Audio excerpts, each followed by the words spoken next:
Good afternoon and welcome to the ILIKA PLC investor presentation. Throughout this recorded presentation, investors will be in listen-only mode. Questions are encouraged and can be submitted at any time via the Q&A tab situated on the right-hand corner of your screen. Simply type in your questions and press send. The company may not be in a position to answer every question it receives during the meeting itself. However, the company can review all questions submitted today and publish responses where it's appropriate to do so. Before we begin, I'd like to submit the following poll, and then I'd like to hand you over to Graham Purdy, CEO. Good afternoon, sir. Hello, and many thanks to everybody for choosing to listen to ILIKA's half-year results. I realise that you've got a news-rich day with lots of executive orders that you could digest if you wish, but we're going to focus on what's happened in the first 6 months of ILIKA's current financial year and talk you through the key items that are related to our Stereax and Goliath products. I'm joined today by our CFO, Jason. Good afternoon, everyone. And together we'll whip through the presentation and take your questions. Just want to apologise for those of you who have perhaps tuned in to previous webcasts from us. Because we've got a mixed audience of people who are familiar with the ILIKA story and perhaps those who haven't come across it before, we're going to cover the basics, but I'll try and do that at a speed that keeps everybody engaged. Okay, here we go. So first of all, we are going to focus on ILIKA's progress as a pioneer in solid-state batteries. The company has got a long history. Actually, we were created at our local university here in the UK at Southampton University, which has always had a strong focus on electrochemistry. We're addressing some of the biggest markets for batteries in the world. The battery market for automotive, for example, continues to grow at an astonishing speed. We've got a really strong patent portfolio, 62 patents, which protect the IP and know-how that we've created over the years. And we've got an adequate cash balance to execute the plans that we have to bring us through to commercial maturity.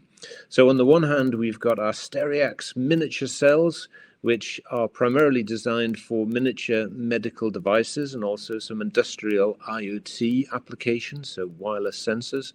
And actually, you can see one of our wafers being held there on which we deposit our Stereax batteries.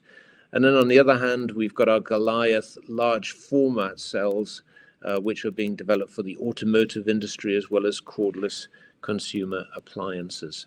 So today you're going to hear from myself and Jason. I'm not going to go through our bios. There's the same information actually on our website if you want to look us up later. And we are part of a seasoned management team with some really strong experience and know-how from a range of industries.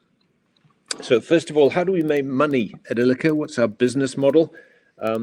First of all, just to emphasize that the company is focused on developing IP for materials, batteries, and processors. We license that information through to partners, either typically tier one manufacturing partners or OEMs who want to take that IP, scale up the process for manufacturing the batteries, and generate revenue for themselves, and in return they pay us licensing fees and a percentage of sales as royalties. Why would they do that? Well, actually they can access world-leading know-how and intellectual property through working with us, and they may prefer to focus on manufacturing and marketing and have us work together with them in partnership in order to build a business. So the advantage to ILIKA and our shareholders is that we have a low working capital requirement, and that's combined with a faster time to market, because instead of learning how to be a manufacturing organization ourselves, we actually work together with experts in the field in order to reduce risk and have a higher likelihood return on investment. So in terms of our investment case, there's a few key aspects of the ILIKA business that investors should pay attention to. First of all, there's that really strong solid-state battery technology that we've got and a growing portfolio of patents that are being secured in all important jurisdictions across the world. Unlike a lot of other battery developers, we're actually hedged across two markets. So medical devices and automotive, with that near-term routes to commercialization with Stereax, and that reduces execution risk. We have got our own in-house facilities. They are pilot facilities, and they help give a lot of credence and credibility to our scale-up plans. We've already got a licensing and royalty agreement in place with Certec that was put in place in 2023 and really formed the basis of the transfer of the Stereax technology across to their facility to allow them to deliver that economy of scale and ability to rapidly ramp production.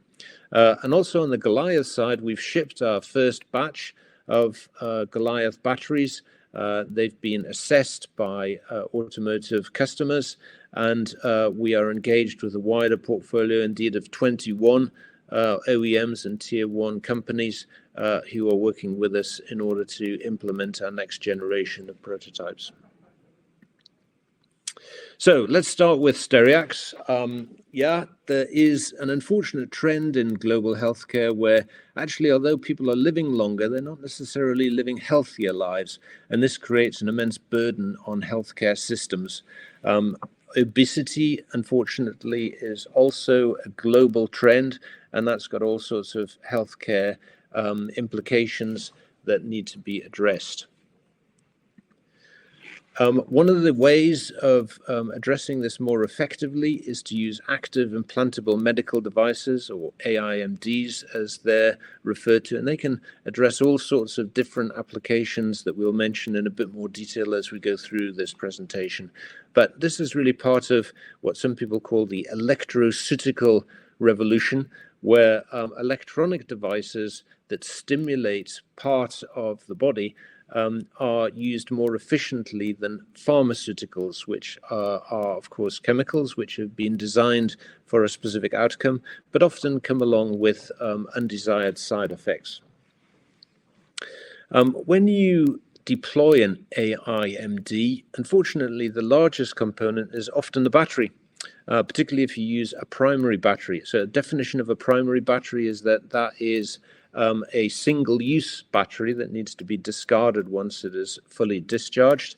There are some rechargeable cells that are used, but often during that miniaturization process, you end up with a fairly low power and slow charging solution with a lot of encapsulation and not much active material as a percentage of the overall device. There you see a little coin cell that's being held between somebody's thumb and forefinger. The attraction of Stereax batteries is that there is a higher energy density associated with that design, and we'll look into that in a bit more detail. So what are the applications? There are some very large and fast-growing markets. The ones that we talk about a lot are neuromodulation or neurostimulation, where you stimulate, in particular, the peripheral nervous system. You can deal with cognitive disorders, chronic pain, psychiatric disorders, and even strokes. Really important market. Then we've got implanted sensors. So often these are very simple things like blood pressure or indeed oxygen concentration. Then we've got orthopedics. This is often more about data capture associated with the recovery of patients from knee and hip implants. Often the recovery of patients is more driven by the physiotherapy that they do rather than the surgical intervention per se. So actually understanding how the patient is exercising after surgery is really important. Ophthalmics, you can actually learn an awful lot of information through the eye, and if you put these batteries onto contact lenses, it is a way of recovering information very effectively from that interface. Of course, you need a really thin battery in order to achieve that, so there's not many alternatives to using a Stereax approach. Then we've got orthodontics. Perhaps this is a market that is closest to commercial realization, because actually putting batteries into aligners or mouth protectors is actually more like deploying a wearable. So there are lower risks associated with that, and therefore the regulatory approval pathway is shorter for this type of application. So I hope I've convinced you that there are very many large and rapidly growing applications for Stereax. Why are people interested in Stereax for these applications? Well, first of all, there is the promise of reduced surgery time, because if you've got a miniature implant, you actually need less time to deploy it than if you've got a substantial and large device that you're trying to implant. You can often put smaller implants close to the point of therapy, which means the connectivity of the implant is less complicated. Stereax offers a long life in the body. Clearly, if you have an implant, you want it done as few times as possible. The users can recharge these at home. There aren't cables going to the batteries, but they can be recharged inductively. So people would typically wear a collar or a belt, depending on where the implant is, and in a matter of minutes recharge the device. And one of the big attractions is that Stereax has sufficient power capabilities, and by that I mean the ability to release the energy that is stored such that you can power a Bluetooth radio chip. So some of the applications that we've just been mentioning require data transfer, and typically that's done with a small Bluetooth chip, but they're quite power hungry, so you need a battery that can release its stored energy really quickly. So this is what they look like. You can see for a comparison of scale, a pair of tweezers there. These are very small devices. The first product that we are bringing to market is called the M300. It's a 300 microamp hour battery with a long 1,000 cycle life.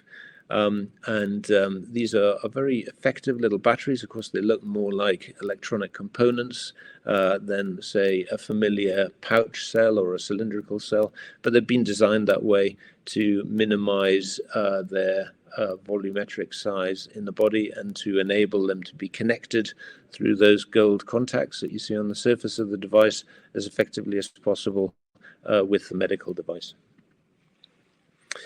So the big news actually last week that was very well received was that actually we've completed the commissioning of the equipment at Cirtec Medical's site. So as part of the licensing agreement that we entered into with Cirtec, we agreed to transfer some of the key equipment that is needed for the back-end processing of our devices. That was installed last year, and the team there has been working really hard to complete commissioning. So commissioning, of course, is demonstrating that the equipment operates in the way that you require for your process.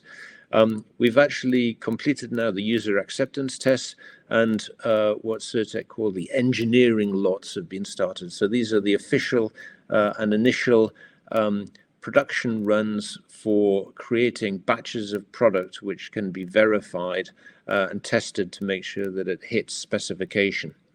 So this is an exciting time for us, and this is, of course, a precursor to the release of product to customers later on in the year. And, you know, let's keep our eye on the money, the start of revenue flow associated with product sales. So, you know, there are some benefits to ILIKA of this Cirtec partnership. It validates the Stereax product and its process. So, of course, as investors, you know, you're looking for some sort of sense of validation because it's very difficult for you to do your own technical due diligence. So you do that by proxy through the partnerships that we enter into. They really do have the manufacturing scale that's required in order to address those rapidly growing markets that we're talking about. And also it gives us the opportunity to work together with a larger organization that's already got commercial relationships and to co-promote the products. In fact, over the next 6 weeks, we'll be going to 3 trade shows and conferences in the US. You can see them advertised on our website, so you can go along if you're interested and actually speak to the Cirtec and ILIKA teams at these events. So we have the same sort of technology alignment, strategic alignment. So we both believe in the growth of these AIMD opportunities, and in fact, Cirtec has already got product in the market addressing some of these opportunities. They've got their neurostimulator technology platform. So this really accelerates the adoption of the Stereax offering. And of course, we've really got a US-centric customer base. Of the initial orders that we've got, 3/4 of those orders are in the US from 21 companies. We've got 24 orders, and you can see them spread across those different applications that we were talking about previously. 80% of them are actually focused on medical applications, but 20% of the applications, primarily in aerospace, are focused on industrial IoT. And there you can see Sean Martin, the operations director from Cirtec over in Massachusetts, shaking hands with Chris Lee, our Stereax director. Chris is leading up the transfer of that technology across to the Cirtec facility. And in terms of the revenue and how that is likely to affect our top line, I'm just going to hand over to Jason for a few minutes to talk about this illustrative projection. Thank you, Graham. So presented here is an illustration of cumulative revenue, so that is cumulative over time, and just that's helping to give an understanding of how we expect revenue to build for the Stereax line of products, as it's made up of a number of different streams that build at different rates as we progress forward and as the product is commercialized into the market. So one of the elements that we have retained in the UK, although we've completed that licensing deal with Cirtec, is we've actually retained the cathode deposition process here in the UK. For a number of reasons. It was the most difficult process to get correct. We didn't want to disturb that and have a chance of delaying that tech transfer process were we to move that to the US. And also it is the most proprietary of the technology that sits behind Stereax. So really it's the secret sauce that underpins it. So retaining that here gives an element of additional control in the early years of our relationship with Cirtec. So while we have that in the UK down at our facility in Romsey, we have designed into the contract the fact that we will operate that as a subcontractor to Cirtec, and as such we will be paid for operating that as an element of the Stereax M300 production process, and we'll derive revenue. And as Graham said earlier, as batteries start in the middle of the year, we will start to generate revenue, and actually that's the first revenue we would expect to see from the Stereax product just about the end of this financial year, start of the next financial year. So look to that in the middle of the calendar year.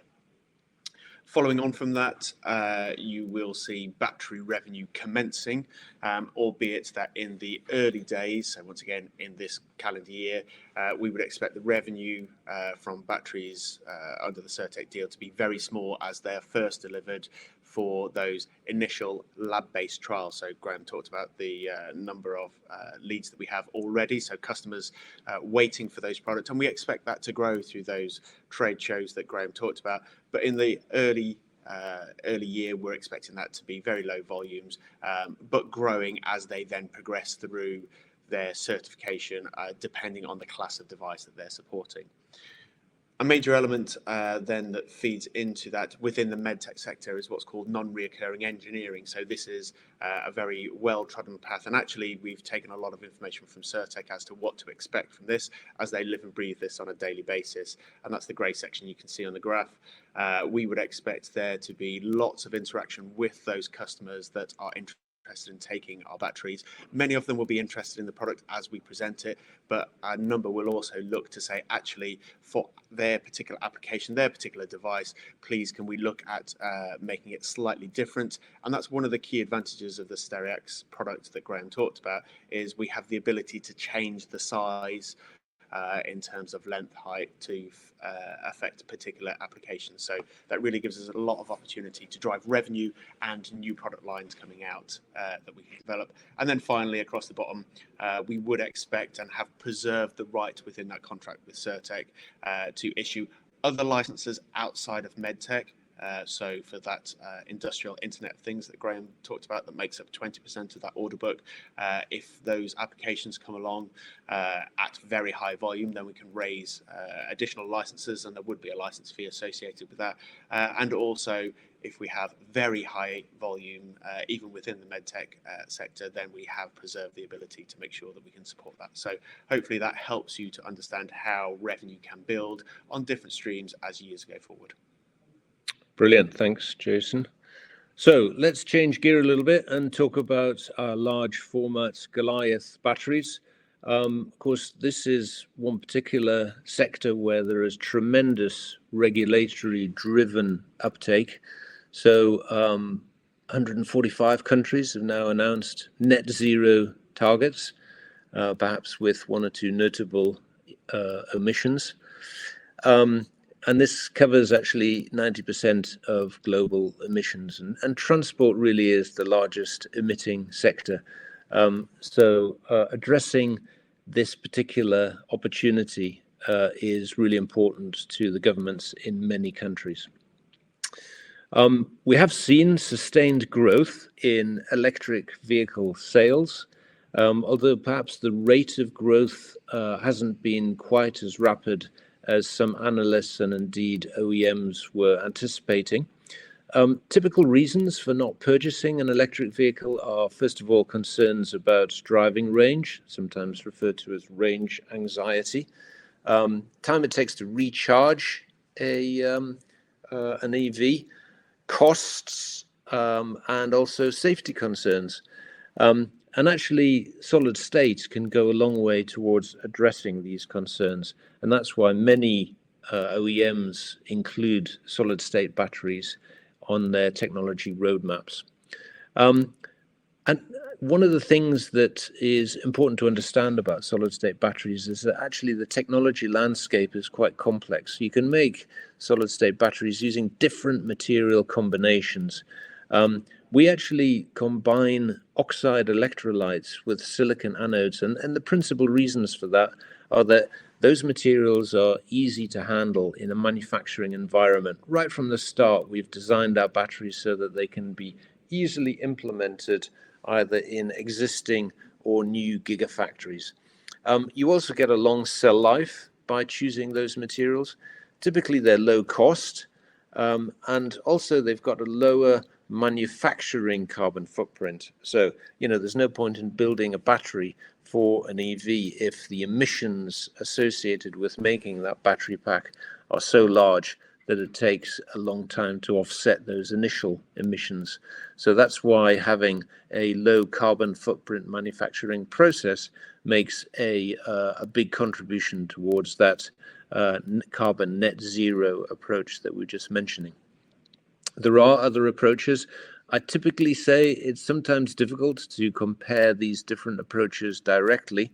Actually, I do believe that there will be applications for many of the different types of solid state batteries out there. Typically, the batteries will be chosen for applications that are the best fit for the properties of the batteries. At this point, actually, we're going to shortly show a video which some of you may have seen before, but it's a really important video because it helps explain the importance of the differentiated approach that ILIKA has taken with its Goliath batteries. So on the left-hand side, you're going to see a video of a standard lithium-ion battery that's currently used to make vehicle packs. And on the right-hand side, you're going to see an ILIKA Goliath battery, in fact, one of our P1 prototypes tested under identical conditions. And what's not totally clear, but if you look closely at the video, you'll see it. There's actually a nail penetration, and that's actually on the head of a drill bit that is descending into the battery. And there you go. Look at that fireworks display that you get from the standard lithium-ion battery. You wouldn't necessarily want to be in a vehicle when that happens. And on the right-hand side, you see the same sort of penetration, and don't worry, we'll show this video again, for a Goliath battery. Down goes the penetration, do you see that? And it's a very inert response that you get from the ILIKA battery. And this has, got massive benefits to the pack designer, because imagine you're designing an EV to be totally safe. So what you do is you put in all sorts of control systems and mechanical protection for your standard lithium-ion battery, so that if you do unfortunately damage the battery pack, say that the car is involved in a collision, then actually the driver and passengers in the vehicle are kept safe from the hazard that the battery pack poses if it's damaged. Now, if you're a battery pack designer dealing with ILIKA Goliath batteries, you don't have to worry about all of that. So you can reduce the cost and the weight of all of that, let's say, auxiliary safety protection that you're putting into the vehicle. So what we often say is that actually we are addressing consumer or customer concerns through the design of our batteries, and we get the performance, and by that we really mean energy density and power density and life cycle of NMC, which is a chemistry that's used a lot in automotive batteries, so nickel, manganese, cobalt. That's the chemistry of the cathode. That's combined with the safety of LFP batteries, so that's lithium iron phosphate, which is a less expensive, let's say, material that doesn't perform quite as effectively as NMC.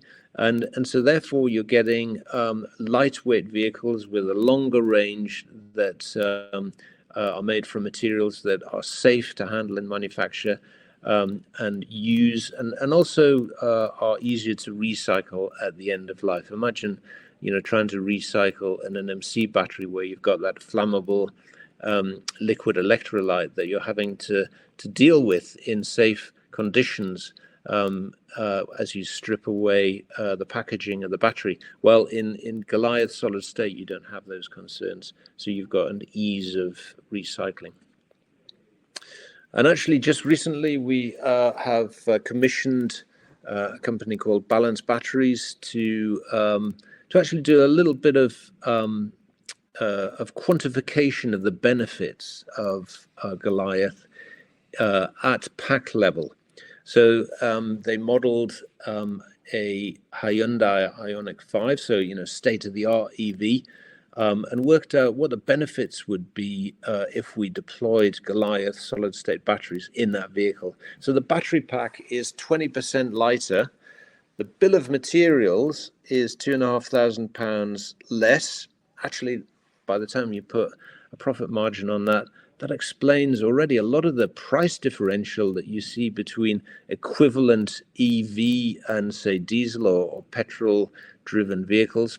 And you've got a faster charge rate. You've got a 6-minute faster charge rate for a typical charging opportunity. And that's because actually the Goliath batteries are more tolerant to higher temperatures, and they need less packaging. So they're giving you also a longer range as well as these other benefits. So, the last 18 months or so has been a pretty news-rich period for the development of Goliath. We've had a lot of UK grant funding through the 2 programs that you see there from the Faraday Battery Challenge and the Advanced Propulsion Center. We talked about at the end of 2023 a design freeze, a D4 design freeze for first generation customer prototypes.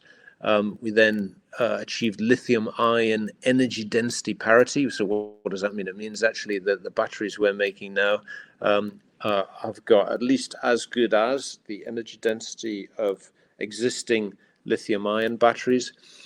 We then announced just last year our 12-month collaboration agreement with Agratas, which is the sister company to Jaguar Land Rover.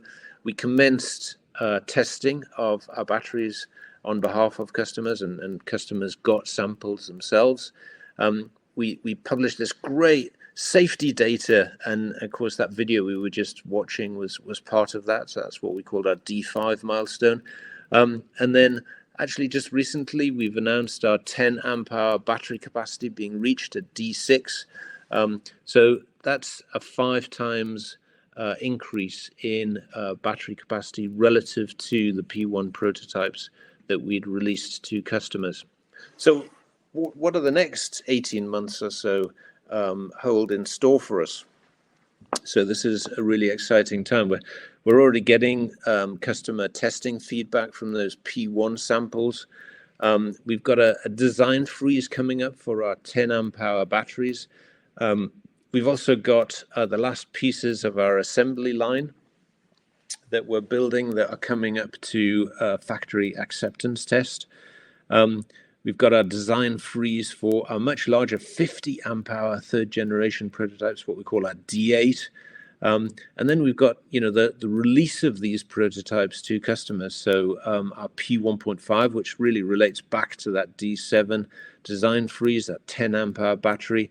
And then, of course, we'll be using our assembly line, which is being developed together with us by MPAC, our partner under the APC system project. That's going to have its site acceptance test. That will allow us to then build our third generation P2 50 amp hour prototypes. And it's the start now of opportunities for OEMs and tier ones to take an option to license this technology, scale it up further, and push it through to commercialization. So that's what this timeline really explains. We've now gone into production of these batteries using our 1.5 megawatt hour pilot line.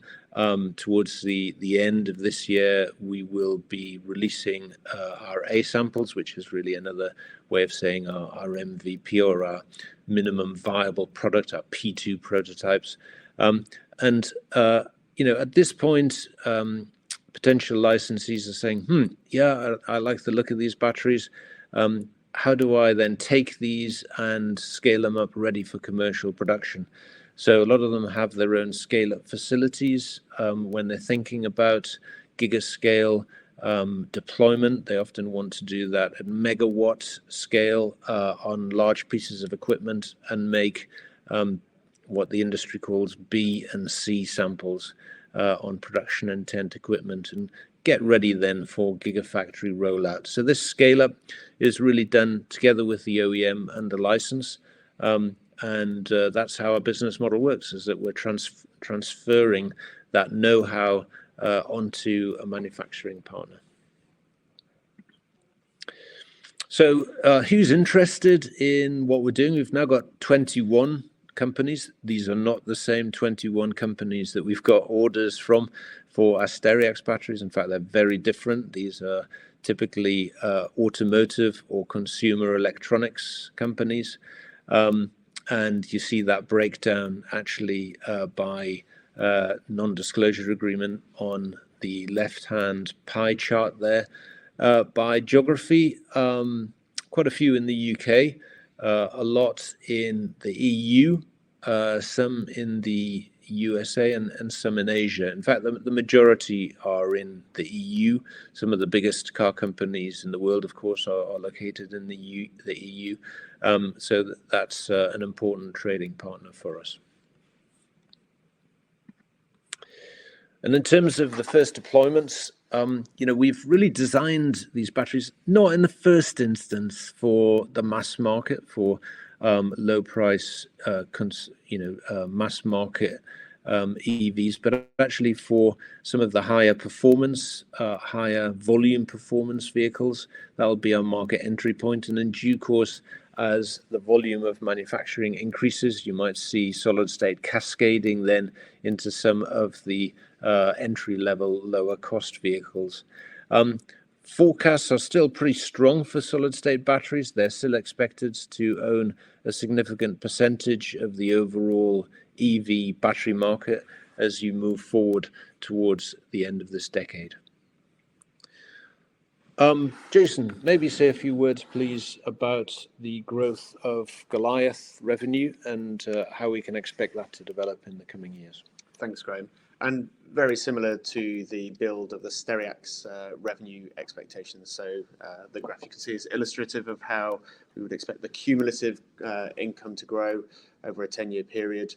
And very similar, it's built up of a number of different layers. So we've obviously had great success at securing grant funding to date with the history and system grants that we have in operation at the minute, albeit that they are tailing down to their end points. And we would expect that to continue. So the government did announce in their autumn budget that there is 2 billion of funding available to support the automotive industry within the UK over the next 5 years. And the grant funding body, the Advanced Propulsion Centre, the APC, who are responsible for deploying that, are working through how that will be deployed in recent announcements around the next schemes and competitions that they will be awarding. So we will be certainly looking to apply for those grant fundings over the coming years, and would expect grant funding to continue to support that within the Goliath automotive sector. Underpinning that, we would expect to get a small element of non-recurring engineering or commercial collaboration, so much smaller in percentage when compared to the medtech sector that we talked about earlier, but certainly continues to drive some small revenue from that. And that actually can be seen as a reflection in our half-year results with just under £100,000 worth of income coming from that side of things in the half year to October. Then, in a slight difference to the Stereax side, we would expect, as we've talked about, licensing to be a much bigger proportion. So early options and then feeding into full licenses as we deploy those to automotives or tier ones, and then eventually that transitioning into revenue from battery royalty as those batteries are produced and put into the automotive supply chain, ultimately ending up on the forecourts for use in vehicles. Thanks, Jason. Maybe a few words from you on ESG as well. Yeah, carrying on. So ESG remains really important for us at ILIKA, while obviously some of the news coming out of the US only yesterday implies that there might be some areas that might look to delay or roll back some elements on the environmental side. It does stay really important, and certainly in the UK and Europe, for the largest of companies, ESG is mandated from a regulatory point of view. So for us looking to license into those substantially sized automotive OEMs or tier ones, it's really important that we ourselves maintain great governance and an environmental and socially responsible focused attitude. And actually that was borne out as we were delivering those P1 samples, doing the onboarding process through the procurement departments of those OEMs that we talked to was a very intense process, and they had huge amounts of requests around ESG. So the work that we do stands us in good stead for making sure that we can pass on a product that will fit nicely into those OEMs and tier ones' own manufacturing setup without causing them any problems from an ESG point of view. Moving on then to just touch on the finances. So the unaudited results, so turnover of £1 million, just down slightly from this time in the prior year. As I said, predominantly from grant funding, and that really reflects the timing of those two major grant funding activities that we've got underway, History and System. History was a 2-year project and System was an 18-month project. Both of those are now winding down to a close. So the majority of the funding came early part of those, hence the drop off, and we would not expect there to be very much more funding coming through for that in this financial year for those, but that was fully expected and planned for.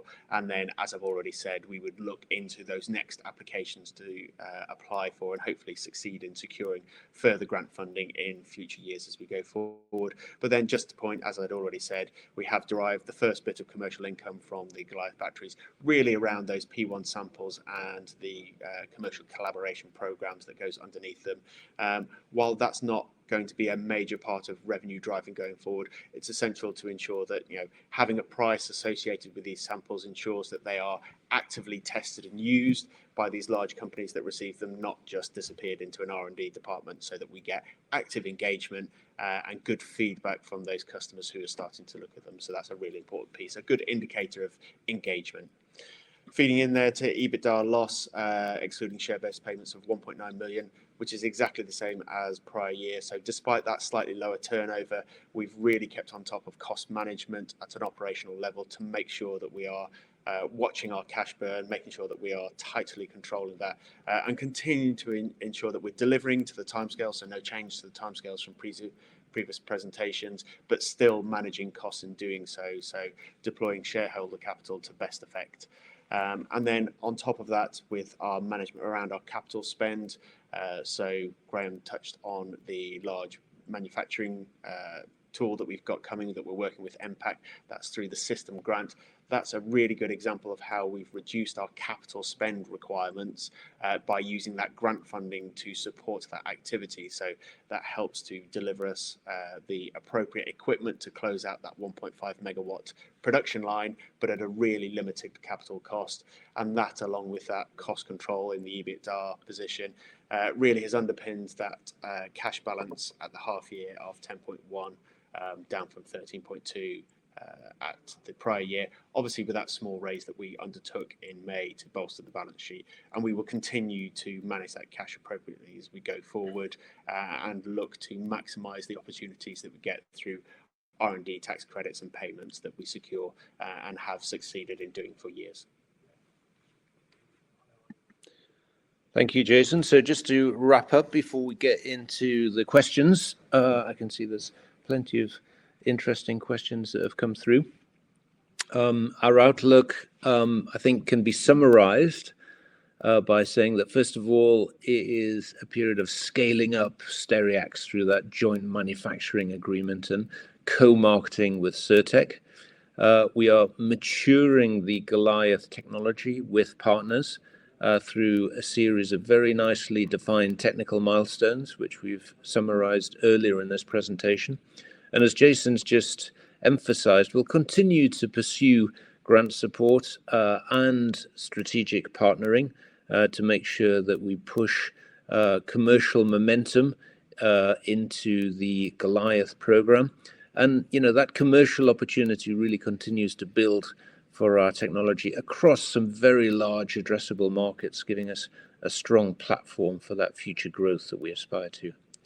Well, many thanks for listening to the presentation. I hope you found it insightful. And we're now going to address some of the questions that have come in. Many thanks to everyone for submitting those. Graham, Jason, thank you very much for your presentation this afternoon. Ladies and gentlemen, please do continue to submit your questions just by using the Q&A tab situated on the right-hand corner of your screen. Just while the company take a few moments to review those questions submitted today, I'd like to remind you that a recording of this presentation, along with a copy of the slides and the published Q&A, can be accessed by our investor dashboard. As you can see, we received a number of questions throughout today's presentation. If I please ask you to read out the questions and give responses where appropriate to do so, and I'll pick up from you at the end. Fantastic. Thank you. So, Jason, I see the first question is one that you perhaps should address. Do you want to take that? Yeah, so first question here, in which financial year do you anticipate starting potentially profitable production of a first commercial battery product? So going back to the conversation we've had earlier, following the completion of the user acceptance testing at Certec, which we talked about only recently, in the US, Stereax will commence production in 2025, with batteries expected to commence dispatch to customers in the middle of the calendar year. So look for those announcements coming in terms of the start of production and then revenues coming on the back of that. Goliath batteries will continue that development cycle that Graham took you through, and following achievement of the minimum viable product, the MVP, as we have talked about, these will be produced as A, B, and C samples by prospective licensees. However, the timeline for this will be dictated by discussions on licensing, as these will develop over the next 18 to 24 months. Brilliant. Next question is, will your miniaturized battery also have a use in robotics? So actually our Stereax miniature batteries, they've got potential uses in powering sensors used in robotics, particularly if the sensors are located where it's difficult to hardwire a connection. The Stereax batteries themselves are a bit too small for most robotics primary power supply, but you could use Goliath batteries for robotics. The next question is, would licensing to a Chinese manufacturer ever be an option? So currently there wouldn't be a legal barrier to licensing a Chinese manufacturer, but we'd need to be assured that we'd receive an attractive return on the investment, and I guess with any licensee, ensure that our IP would be protected.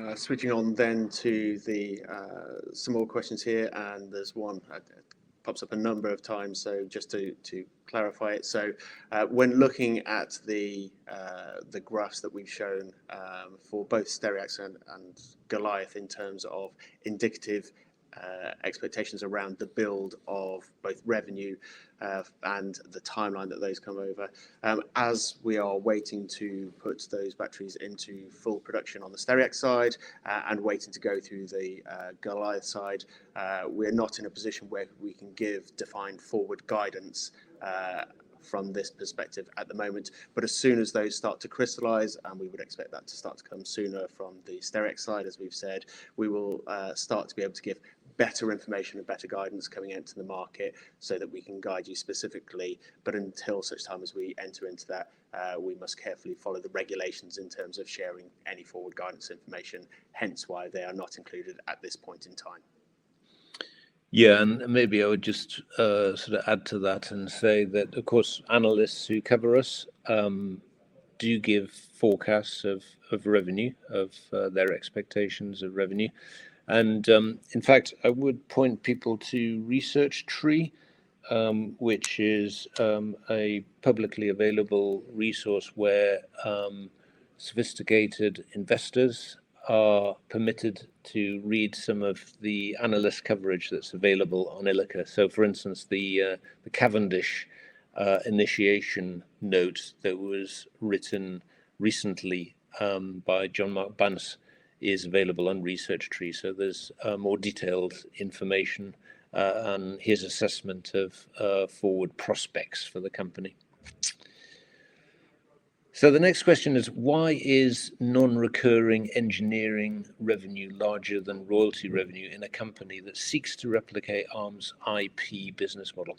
Well, actually, we are lucky enough to have Monica Biddulph, Dr. Monica Biddulph, on our board as a non-executive director. So Monica was a director at ARM earlier in her career. And, she's given us a lot of insight, actually, into the development of ARM. And those of you that have followed us for longer will remember that Mike Ingalls, who was commercial director at ARM for many years, was also our chairman, actually, before Keith, who's our current chairman. And, they often, explained to us that in the early years, a lot of the revenue for ARM was NRE and license issue fees as opposed to royalties. It's only relatively recently in the life of ARM that royalty revenue has dominated their revenues and income. And actually, therefore, we are just reflecting the fact that we are at the beginning of that licensing journey, where NRE is an important component of our revenue stream. Next question is, what was the reason for the recent change of broker? Yeah, so we've appointed Cavendish just before Christmas, and we periodically review all of our advisors, and no matter how good advisors are, sometimes when you have a change, you inject a bit of energy and renewed enthusiasm, and actually, Cavendish convinced us that they were going to go over the barricades for us, that they were going to go the extra mile, and so we decided to give that a try. And so far, we've got every reason to believe that they are doing their absolute best to promote the interests of ILIKA and its shareholders. We've also changed our investor relations advisor to FTI Consulting, and they're doing a great job for us as well. It's not the first time that we've done it, and may not be the last either, but I think it's only healthy to renew those relationships now and again. Next question, actually there's two questions, but I'm going to take them separately. So first of all, do you see any benefit to ILIKA from the Coventry Warwick Gigapark?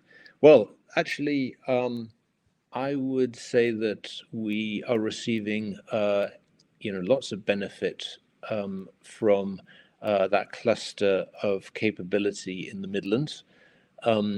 So I would include UK BIC, the UK Battery Industrialisation Centre, in that Gigapark, as you referred to it, and you'll know that we already work closely together with them. In fact, they are a member of one of the programs that we're running. So they're a partner in the Advanced Propulsion Centre's funded system project, which is our scale-up project.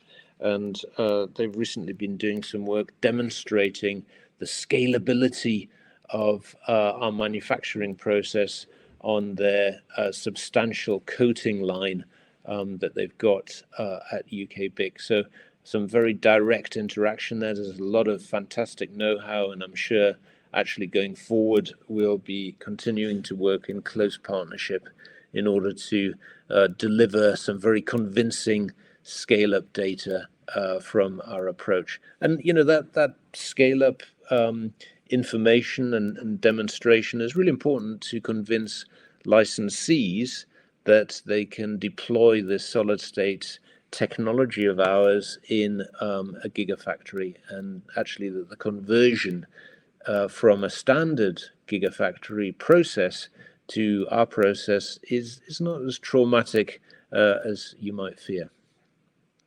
Next question is, the recent broken note mentioned Apple, and are you able to confirm any engagement with Apple at any level? So look, I think that mention in the note was just illustrative.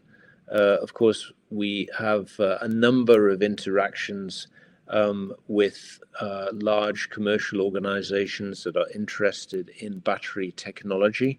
We will continue to engage with those organizations and define opportunities as they mature.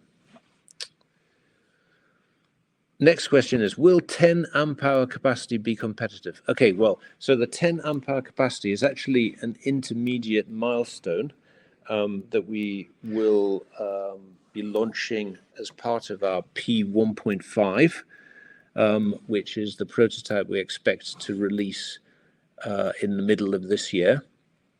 So it's not actually a minimum viable product at that scale, but still of great interest to the OEMs that are testing our technology.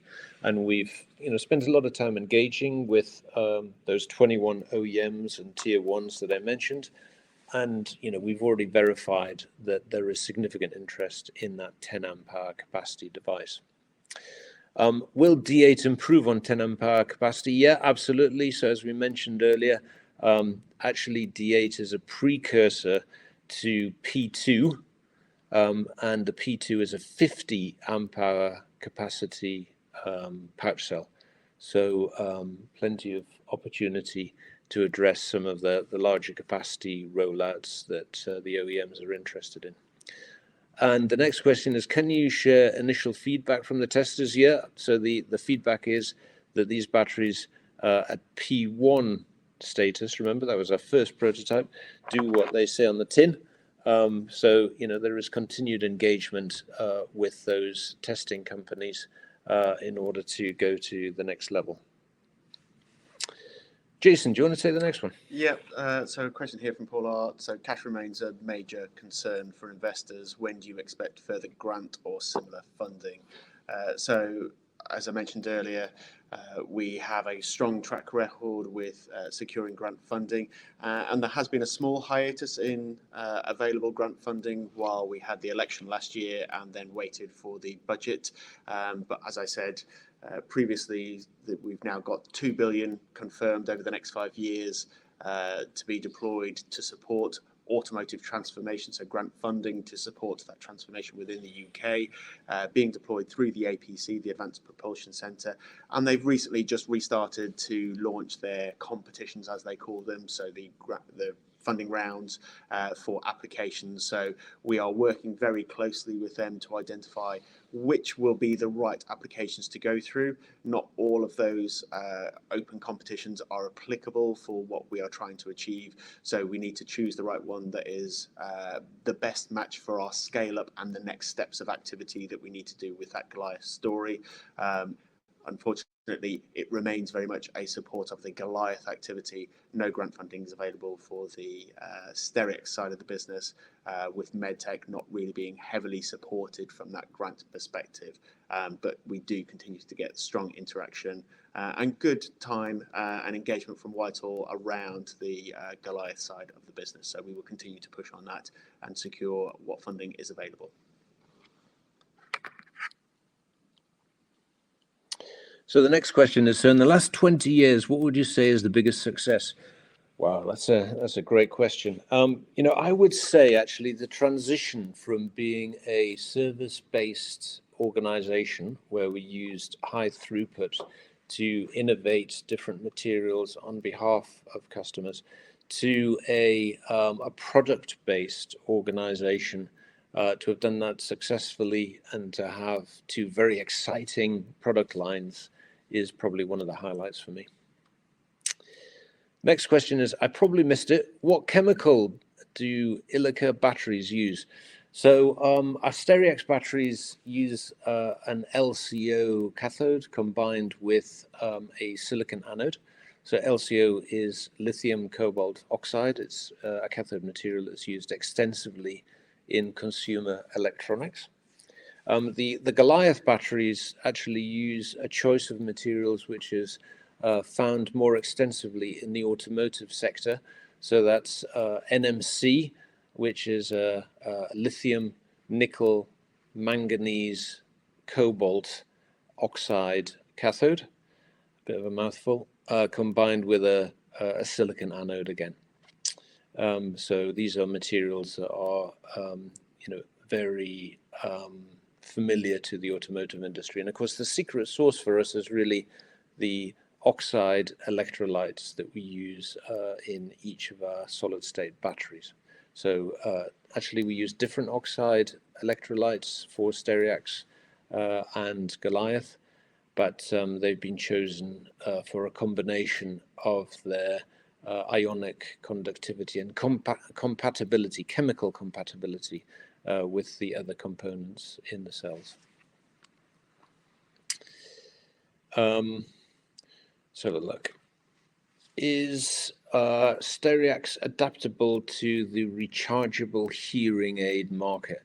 So yeah, there is some interest in rechargeable hearing aids. It's not our primary objective because believe it or not, there are other opportunities which give a higher gross margin and have a higher need for some of the USPs of Stereax. I would say that Goliath probably isn't suited to the hearing aid market, and of course that's been designed really for large format deployment in automotive, so it would be a very different product development effort in order to miniaturize it for that type of miniature device. Question here from Paul: safety doesn't command a premium in the EV market. Why not address markets that are safety obsessed, like aviation? Just going back to Graham's presentation elements earlier, in terms, and obviously the nail penetration test that we saw. EVs are intrinsically safe, but they've been engineered to be so, and a lot of time, cost, and effort is put into that safety within the vehicle battery pack itself, so the wider engineering that goes around the cells themselves. So actually that safety, while at a cell level may not have such an appeal side by side, at a pack level that does allow, in the automotive sector, the pack designers to re-engineer, taking out complexity, weight and cost, therefore either making the car cheaper, allowing more weight for additional batteries to be added for additional range. So that does provide a significant benefit in the EV sector, and you saw that in the slide talking about the balanced battery report on what the benefits of solid state would be. So while safety in of itself doesn't change that the cars are intrinsically safe now, it does enable further cost saving or further range coming through the EV market. So it is fair to say that it is important in the EV sector. However, we do continue to talk to other use cases outside of EV, while we, it's a primary part of the presentation that we've just gone through in the business, because it is the world's biggest battery market. We continue to talk to many other markets and applications who would see benefit from solid state batteries and their benefits, both in temperature sensitivity and also in that safety element. So please be reassured that our business development team continue to explore all opportunities, and we won't leave any stone unturned in a search for a new market. Thank you, Jason. There's an interesting question here about one of our institutional investors. So it says, why are long-standing investor Baillie Gifford selling out? Presumably they don't believe the story anymore. I'd say, on the contrary, actually, there is information out there in the public domain that Baillie Gifford has decided to return funds to investors from one of its investment vehicles. Actually, Baillie Gifford is invested in ILIKA through multiple funds, but one of them is being returned to investors, and there is some selling activity from that particular fund. I would also say, actually, another one of our institutional investors, for those of you who track that those types of transactions, has picked up the majority of those shares. So, the reality is that investors do get different priorities and have different strategic directions that they wish to take, but that's part of the normal turnover of a company's shareholder register, particularly when it's publicly listed like ILIKA. And then maybe one final question. Let's have a look. We will try and deal with any that we haven't addressed separately, and make sure we include responses in our wrap-up. There's one here. It says, could you say something about other manufacturers of solid-state batteries for medical devices? Well, the alternative to the type of approach that we take is to use either a small pouch cell, like a sort of miniature Goliath, or really, in order to be comparable with Stereax, a miniature coin cell.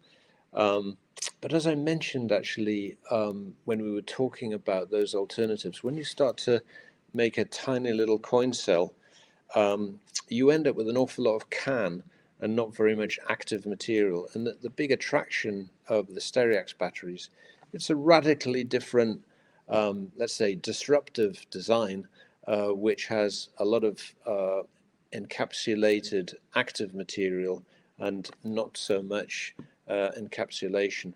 So actually the energy density on a volumetric and gravimetric basis, i.e. how much energy you can put into a space or a given weight of battery, is much higher. And that's why these Stereax batteries are of so much interest to some of the medical device product developers. Well, I think at this stage, we're going to wrap up the Q&A session. I see we've overrun our hour slot. So many thanks for your engagement, and I'll just hand back over to the IMC team. Graham, Jason, thank you for answering all those questions you can from investors. And of course, the company can review all questions submitted today and will publish those responses on the Investor Meet Company platform. Just before redirecting investors to provide you with their feedback, which I know is particularly important to the company, Graham, could I please just ask you for a few closing comments? Yes, thank you very much. And as I said at the beginning, I realized that you had lots of choices about what you could do with your time today. And I really appreciate you taking the time to interact with us and give us your feedback. Speak soon. Graham, Jason, thank you for updating investors today. Can I please ask investors not to close the session, as you'll now be automatically redirected to provide your feedback in order that the management team can better understand your views and expectations. This will only take a few moments to complete, and I'm sure will be greatly valued by the company. On behalf of the management team of ILIKA PLC, we'd like to thank you for attending today's presentation, and good afternoon to you all.